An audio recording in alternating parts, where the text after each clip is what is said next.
वक्फ कानून के खिलाफ प्रदर्शन के दौरान पश्चिम बंगाल में हिंसा हुई, इसे लेकर बीजेपी लगातार वहां की ममता बनर्जी सरकार पर हमलावर है।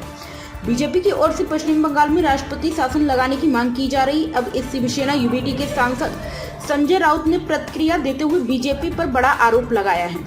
उन्होंने कहा कि पश्चिम बंगाल में तृणमूल कांग्रेस के पास भारी बहुमत है। यह सरकार जनता ने चुनी है। जो दंगे वहां हो रहे हैं उसके पीछे बीजेपी का हाथ है। संजय राउत ने कहा कि बीजेपी चाहती कि वह वहां दंगे हों ताकि इसी बहाने राष्ट्रपति शासन लगाया जा सके। यह बीजेपी की एक राजनीतिक चाल है। महाराष्ट्र में भी बिना किसी कारण राष्ट्रपति शासन लगा दिया गया था।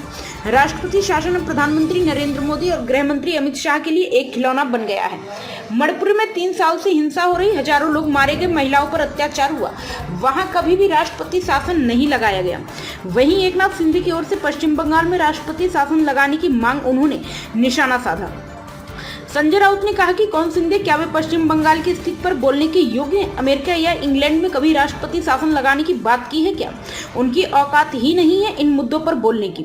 दूसरी तरफ महाराष्ट्र में शिक्षकों के लिए ड्रेस कोड मुद्दे पर उन्होंने कहा कि अगर इसकी बात कर रहे हैं तो यह सब पर लागू होना चाहिए। मंत्रालय में जो मंत्री आते हैं उन पर भी लागू कीजिए। जो IAS और IPS हैं उनके लिए तो पहले से ही ड्रेस कोड है, बाकियों को भी दीजिए। जनता के पास कपड़े नहीं, गरीब लोग जैसे तैसे गुजारा कर रहे हैं और आप ड्रेस कोड की बात कर रहे हैं।